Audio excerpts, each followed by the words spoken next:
Está en el Salmo 118, verso 8. Y como una curiosidad que no es realmente una curiosidad, pues en la palabra del Señor no hay casualidades. Pero este versículo representa, digámoslo de esta manera, geográficamente representa el centro de la Biblia misma.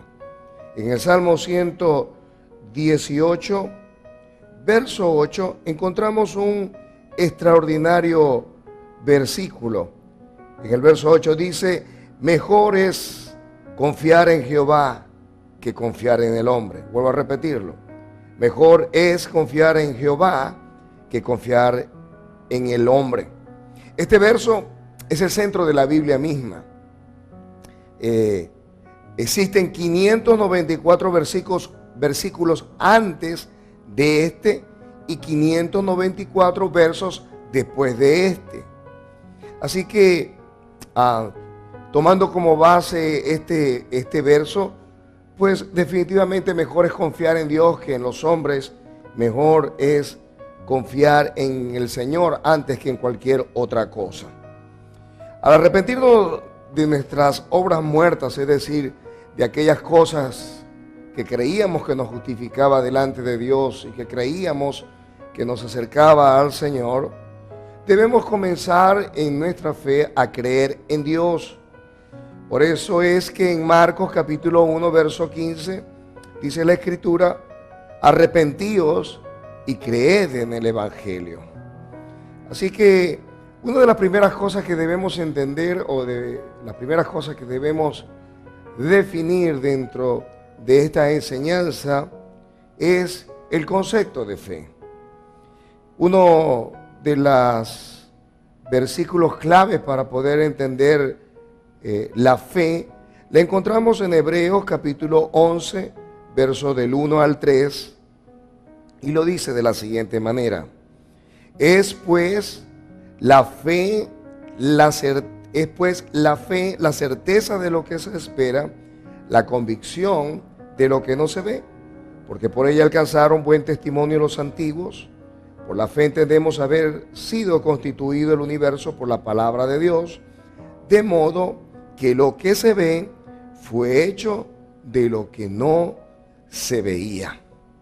Encontramos tres elementos importantes en el concepto o en la definición de fe en estos tres versos de Hebreos capítulo 11, versos del 1 al 3. La primera cosa que entendemos acá es que la fe es la certeza. ¿Sabe? Podemos definir la certeza como la seguridad que podemos tener en algo. Cuando usted está segura o seguro de algo, usted puede decir que hay certeza. Por eso es que en la fe no hay duda. En la fe es seguridad. La segunda cosa que encontramos en estos versículos es que es una certeza que además va acompañada con un elemento que es la convicción. La convicción es un convencimiento de algo que se va a recibir. Así que este convencimiento tiene que ver con cosas que nos ha sido revelado o que entendemos a través de la fe que la vamos a recibir, pero no tiene que ver con el ver desde el punto de vista objetivo o desde el punto de vista natural. Dice que es la certeza de lo que se espera, la seguridad de que algo viene en respuesta a nuestra oración o en respuesta a una petición, y que no tiene que ver con lo que estamos viendo. ¿Sabe? En nuestro mundo casi siempre la gente está convencida de las cosas que ve, y la gente cree que porque lo está viendo, ¿verdad?, es 100% seguro.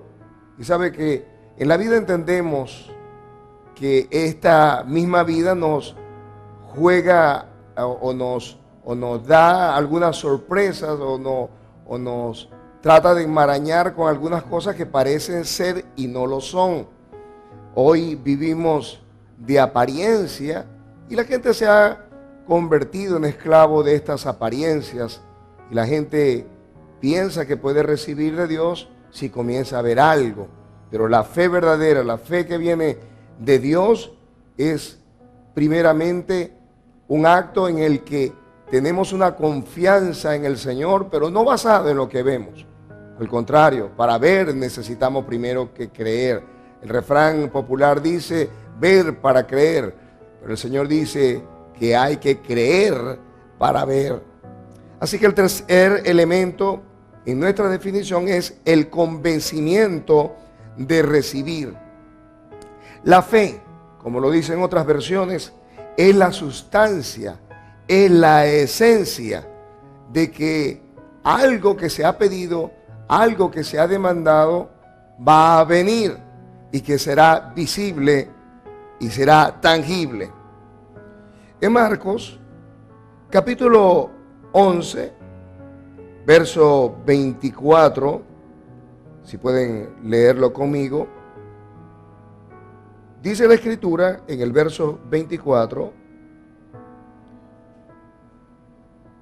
por tanto os digo que todo lo que pidiereis orando, creed que lo recibiréis y os vendrá.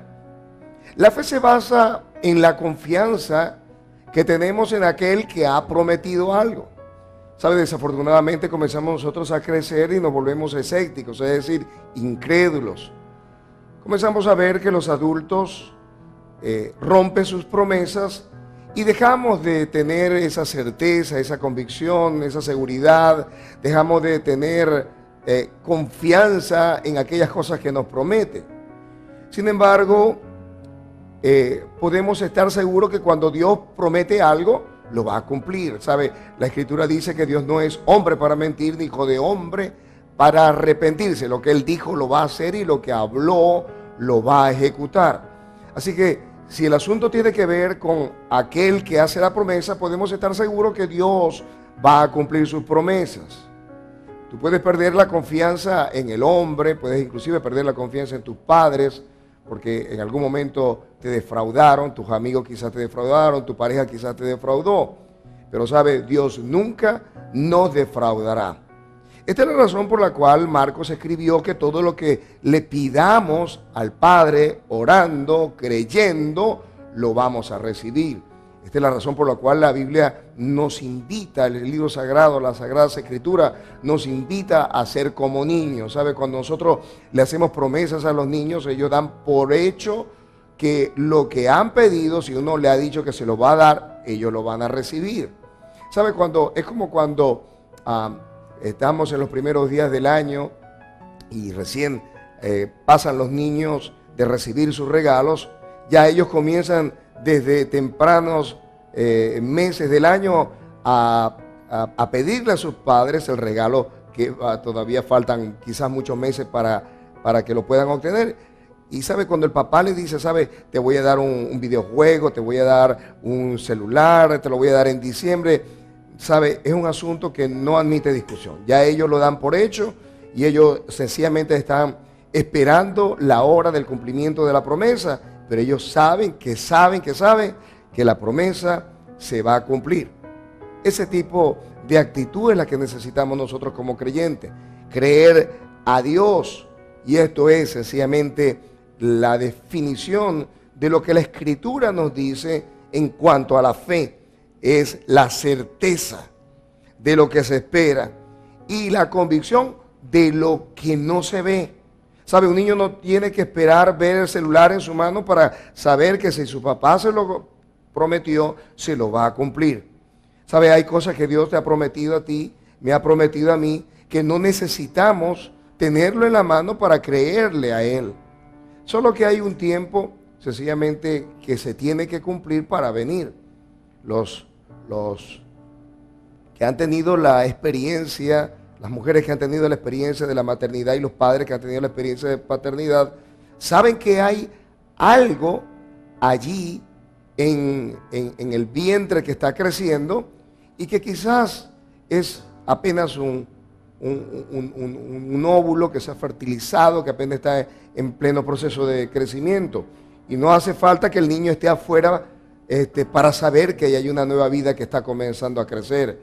Esto es lo que la Biblia llama la sustancia, la evidencia. Es un testimonio interno que Dios te da producto de tu confiar y de creer en Él. Y esto se basa en la confianza no que nos dan nuestros sentidos, sino la que tenemos en la palabra del Señor. Por eso es que la Biblia dice que se marchita la flor, se seca la hierba, pero la palabra del Señor permanece para siempre. ¿Saben? Las palabras, dice el dicho se la lleva el viento, pero no las palabras del Señor. Las palabras del Señor tendrán cumplimiento eterno, pues la Biblia dice que el cielo y la tierra va a pasar, pero las palabras del Señor nunca jamás pasarán. La fe debe convertirse en nosotros un estilo de vida. ¿Sabe lo que significa un estilo de vida? Significa que es algo que tienes que estar viviendo cada día. No es solamente cuando vas a la iglesia, no es solamente frente a un enfermo o a una necesidad. Es algo que tú tienes que caminar con ello, te tienes que levantar con ello, te tienes que acostar con ello y tienes que hacer de la fe una forma de vida. Por eso es que se dice estilo de vida. ¿Por qué es tan importante la fe? Efesios capítulo 2, verso 8 al 9 nos declara: porque por gracia sois salvos por medio de la fe, y esto no es de vosotros, pues es don de Dios, no por obras, para que nadie se gloríe. Así que debemos de vivir por ello, porque constituye el fundamento, la razón y el propósito por el cual hemos creído. Por gracia somos salvos por medio de la fe. ¿Cómo funciona esto, pastor? Muy sencillo. La palabra del Señor viene a tu vida. Esa palabra produce arrepentimiento en tu corazón y en el mío. Y cuando nosotros nos arrepentimos, viene el perdón de Dios sobre nosotros. Y el perdón de Dios sobre nosotros trae la gracia. ¿Qué es la gracia? Es el don que Dios le ha dado a todos aquellos que concede que sean hijos suyos. La gracia es un regalo. Y cuando hablamos del regalo, estamos hablando de la vida eterna. Cuando hablamos del regalo, estamos hablando de la protección, de la bendición y del acompañamiento de Dios en todas las áreas de nuestra vida. La gracia son los recursos del cielo a favor de ti y a favor de mí. Por eso es que por medio de la fe es que podemos recibir todo lo que Dios tiene para nosotros. Así que yo quiero que le digas al que está a tu lado que por la fe es que somos salvos. Y en segundo lugar, la fe nos permite vivir cada día. En el libro del profeta Habacuc, capítulo 2, verso 4, nos dice: mas el justo por su fe vivirá. ¿Sabe qué significa eso? Significa que nosotros nos levantamos cada mañana sabiendo que sus misericordias se renuevan, porque grande es su misericordia y su bondad. Significa que nosotros salimos a la calle a enfrentar los desafíos de la vida sabiendo que Él es nuestro Padre, sabiendo que Él es nuestro buen pastor, y si Dios es nuestro pastor, pues sencillamente nada nos faltará.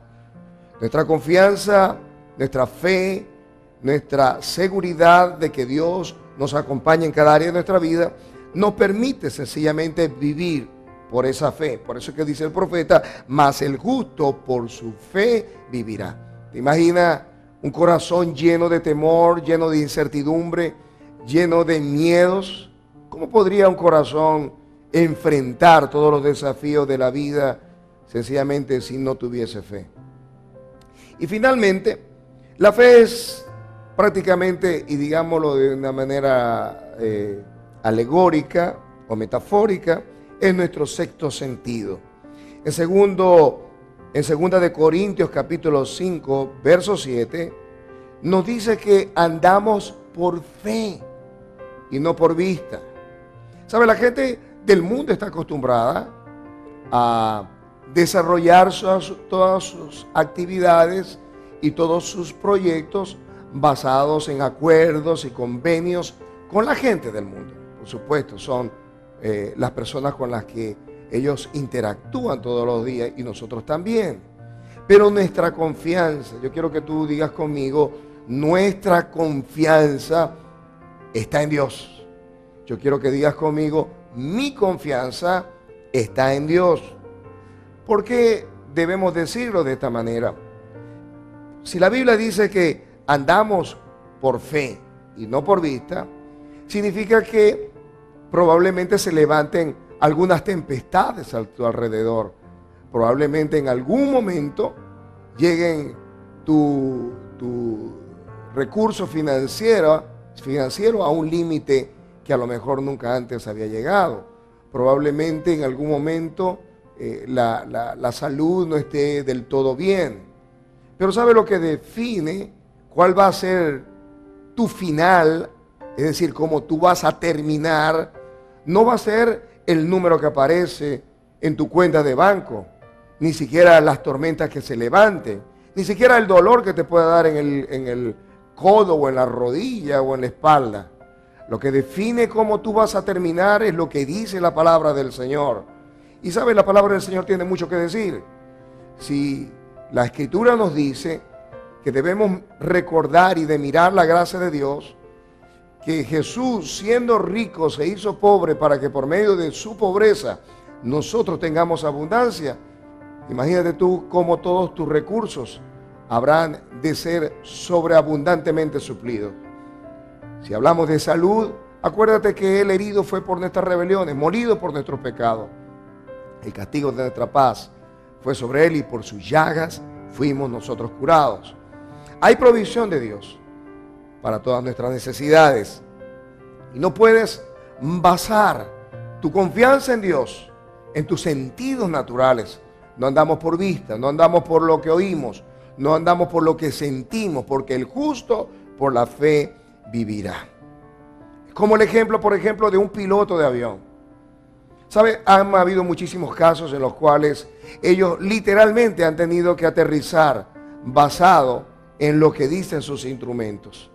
Cuando hay niebla, cuando está cayendo alguna ventisca de nieve, cuando hay vientos y mucha lluvia y literalmente no pueden ver la pista de aterrizaje, ellos tienen que poner su confianza, escucha, poner su confianza en el operador que está en la torre de control.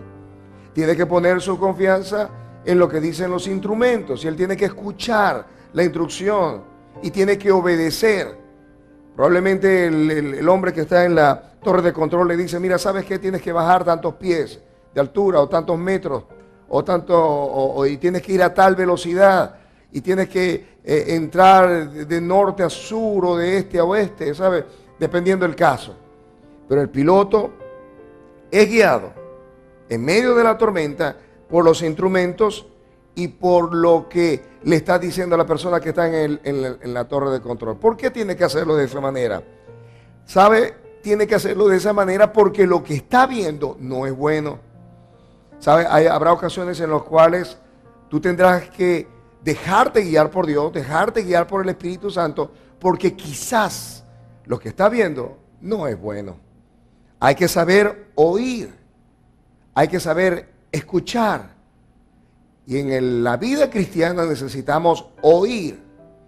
Y para poder oír necesitamos quizás leer. Toma la palabra de Dios y comiénzala a declarar. Toma la palabra del Señor y comienza a producir en ti lo necesario para poder aterrizar en paz y en bendición. Un vaso, por ejemplo, lleno de un líquido oscuro, te puede parecer un refresco o te puede parecer café. Pero, ¿sabes? Podríamos corregir esas dudas al sencillamente tomar un sorbo de él. Podríamos decir, pensaba que era Coca-Cola, Pepsi-Cola o algún refresco. Pensaba que era café. Pero la información que nos proporciona la vista no es completa. Quizás tenemos que apelar a otros elementos de nuestros sentidos para poder corroborar los que están viendo nuestros ojos. Quizás al acercar el vaso y al olerlo, podríamos reconocer el olor del café o el olor de un refresco. En todo caso, los 5 sentidos, y esto ya desde el punto de vista de como una alegoría, trabajan juntos para poder darnos una idea acerca de las realidades. Así que de igual manera, los sentidos espirituales son los que deben guiarnos. Por supuesto, el sentido común debe ser algo que debe de privar, porque no vamos a ponernos en la punta de un edificio y nos vamos a lanzar como se lo sugirió Satanás a Jesús, que cuando lo puso en el pináculo del templo, que se lanzara. No vamos a hacer cosas descabelladas, ¿sabe? Porque la fe no es ciega, la fe tiene su origen en Dios, pues la Biblia dice que Jesucristo es el autor y el consumador de la fe. Y si Dios, que es inteligente, produce en nosotros fe, es una fe que tiene orden y que tiene sentido. Así que no podemos basar nuestra fe en lo que oímos, en lo que vemos, en lo que gustamos, en lo que olemos o lo que tocamos. Debemos poner énfasis principalmente en nuestra confianza en el Señor y sencillamente hacer lo que nos toca hacer responsablemente como hijos de Dios. La fe es algo que sencillamente agrada al Señor. La Biblia dice en Hebreos capítulo 11 de 2 y verso 6, nos dice que por esa fe los antiguos, es decir, todos aquellos que creyeron en Dios, alcanzaron buen testimonio. Es decir, Dios tuvo algo bueno que decir acerca de ellos. La gente tuvo algo bueno que decir de ellos. ¿Sabe por qué? Esto es importante al Señor, porque la Biblia nos dice allí en el verso 2 y el verso 6 del libro de Hebreo que sin fe es imposible agradar a Dios. Si hay algo que le agrada a Dios es la fe. ¿Sabe? Nosotros hoy no nos afanamos tanto por querer agradar a Dios, por no hacer esto, por no hacer aquello. Pero ¿sabe? Una de las cosas que agrada a Dios es que tengamos fe. Saber que Dios está y que Él recompensa a aquel que cree en Él. Eso le agrada al Señor. Y dice la Biblia, porque sin fe es imposible agradar a Dios, porque es necesario que el que se acerca a Dios crea que le hay y que es galardonador de los que le buscan. La palabra galardón es una recompensa. ¿Sabe? Dios recompensa a aquel que cree en Él. Debemos notar que la fe hizo que estos hombres comunes y corrientes se convirtieran en personas extraordinarias. ¿Por qué? Porque por la fe ellos pudieron apagar incendios, pudieron derrotar gigantes, pudieron poner en fuga ejércitos enemigos y un largo etcétera que lo va a descubrir allí. Y la Biblia nos habla pues de estos hombres, tales como Abel, Enoc, Abraham, Sara, Jacob, Moisés y un largo etcétera, que nos habla de hombres que lograron grandes cosas a través de la fe. Solo lo que es de fe agrada al Señor. En Romanos capítulo 14, verso 23, encontramos lo que es contrario a la fe. 14, verso 23, pero el que duda sobre lo que come es condenado, porque no lo hace con fe, y todo lo que no proviene de fe, imagínate tú, es pecado. Todo lo que no proviene de fe es pecado. Hebreos 10, verso 38 nos dice, mas el justo vivirá por fe, y si retrocediere no agradará a mi alma. Así que si queremos agradar al Señor, necesitamos tener nuestra confianza en el Señor. Fe de corazón implica una buena confesión. Esta es la razón por la cual mucha gente le cuesta tanto a obtener las cosas de Dios, porque dice que creen, pero su boca confiesa cosas malas. Creen que Dios los puede sanar, pero dice, estoy enfermo, me siento mal. Y desde el punto de vista natural quizás sería correcto decirlo, porque es verdad, se siente la indisposición. Pero no dice la Escritura ¿verdad? Que con la boca nosotros confesamos para salvación. La palabra en el griego significa prosperidad, bendición, liberación. ¿Sabe? No te pido que si tienes un cáncer, por ejemplo, terminal, digas estoy sana o estoy sano y tu vida se está consumiendo. No estamos hablando de eso. Estamos hablando de que hay cosas que nosotros comenzamos a confesar inclusive antes que vengan. Y la confesión, por supuesto, es mala. Me va a ir mal. No voy a obtener el recurso. Me voy a enfermar. Sé que esto va a terminar mal. Ese tipo de lenguaje necesita ser erradicado, quitado de nuestra vida. Romanos 10, 9 al 10. Romanos 10, 9 al 10 nos enseña que si confesares con tu boca que Jesús es el Señor y creyeres en tu corazón que Dios le levantó de los muertos, serás salvo. Y aquí está el secreto espiritual encerrada en nuestra salvación. Porque con el corazón se cree para justicia, pero con la boca se confiesa para salvación. Lo que te decía ahora, con la boca confesamos para que se haga. ¿Sabe? Cuando nosotros confesamos la palabra del Señor, se cumple lo que hizo Jesús en el desierto cuando era tentado. Escrito está. El diablo tiene que retroceder cuando tú comiences a decir, escrito está. La enfermedad tiene que retroceder cuando tú digas, escrito está. La bendición de Dios vendrá sobre tu vida cuando tú comiences a creer y a declarar, escrito está. Marcos 11, 22 al 24 nos comparte. Dice que respondió Jesús y les dijo, tened fe en Dios, porque de cierto os digo que cualquiera que dijere a este monte, quítate y échate en el mar, y no dudar en su corazón, sino creyere que será hecho lo que dice, lo que diga, le será hecho. Por tanto, os digo que todo lo que pidiereis, orando, creed que lo recibiréis y os vendrá. Usted revisa ese verso, usted va a ver que se va a encontrar más con decir que con creer. Esa es una tarea que se la voy a dar para que usted revise. Marcos 11, 22 al 24, usted va a ver que habla más de decir que de creer. Es decir, la palabra va a producir una asociación por fe que va a traer como resultado la materialización de aquello por lo cual nosotros estamos pidiendo y orando. ¿Qué es lo que puedo conseguir a través de la fe? Número 1, salvación. Efesios 2 del 8 al 9. Número 2, llenura y milagros. Gálatas capítulo 3, verso 5. Número 3, sanidad, sanidad divina. Santiago capítulo 5, verso 15. Número 4, capacidad para enfrentar los retos en la vida. Mateo capítulo 14, verso 28 al verso 31. Número 5, superar los problemas de la vida. Mateo capítulo 8, verso 23 al verso 26. Mateo 8, 23 al 26. Número 6, la respuesta de Dios. ¿Quién no quiere respuesta de Dios? Primera de Juan capítulo 5, verso 14. Y número 7, no podríamos dejarla por fuera, la prosperidad. Mateo capítulo 6, verso 33.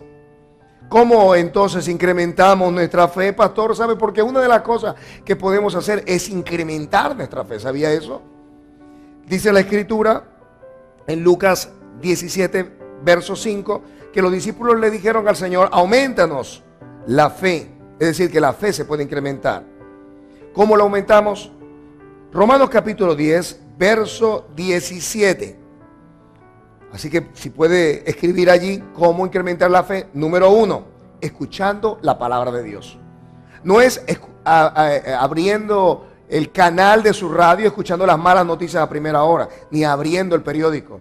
Lo primero que usted tiene que hacer en la mañana es tomar la palabra de Dios para que su corazón se llene de fe. Así que lo primero que usted tiene que hacer es escuchar la palabra del Señor. Romanos 10, 17 dice, así que la fe es por el oír y el oír la palabra. La fe viene por oír y oír la palabra.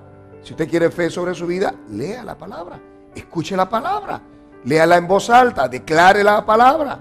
Eso va a desatar la fe sobre su vida. Y en segundo lugar, a través del ayuno y la oración.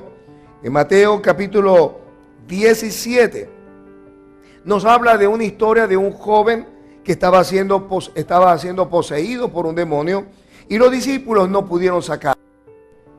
Los discípulos, después que Jesús lo lanzó fuera con la palabra, le preguntaron por qué no pudimos hacerlo. Jesús les respondió: por vuestra incredulidad. Pero este género no sale sino con ayuno y con oración. ¿Usted quiere convertirse en un paladín de la fe? ¿Usted quiere convertirse en un gigante de la fe? Comience a incorporar en su práctica semanal, digámoslo de esta forma, el ayuno y la oración. No descuide el ayuno, pero por supuesto jamás le dé la espalda a la oración. La oración y el ayuno son dos herramientas que, como los remos de una canoa o de un barco, nos deslizan hacia lo milagroso de Dios. Así que si tú quieres ver tu vida transformada y la vida de los que están a tu alrededor, utiliza este recurso, el ayuno y la oración, como un elemento que habrá de incrementar la fe sobre tu vida. Al ayunar y orar podemos consagrarnos más al Señor y afectar a los que están a nuestro alrededor. Nuestra fe se desarrollará y comenzaremos entonces a ver lo milagroso. Comenzaremos a tocar la vida de las personas que están a nuestro alrededor. ¿Qué tamaño de fe es la que necesitamos? La Biblia nos dice, y con esto termino, que no necesitamos una fe grande. El Señor nos escribió en Lucas 17, verso 6, que si tuviéramos fe como un grano de mostaza, tan pequeña, si alguna vez tú has tenido en tu mano o en tu poder una semilla, descubrirás lo insignificante que parece. Porque no es el tamaño de la fe lo que operará grandes milagros en tu vida, sino en quién depositarás tu fe. Si tú tienes una fe tan pequeña como el grano de mostaza y la depositas completamente en el Señor, dice el Señor que si la tienes de ese tamaño, pero la pones en el lugar correcto, dice la Escritura que podremos decirle a los árboles, a las montañas y a las dificultades: quítate y nada nos será imposible. Que Dios te bendiga y que Dios te guarde.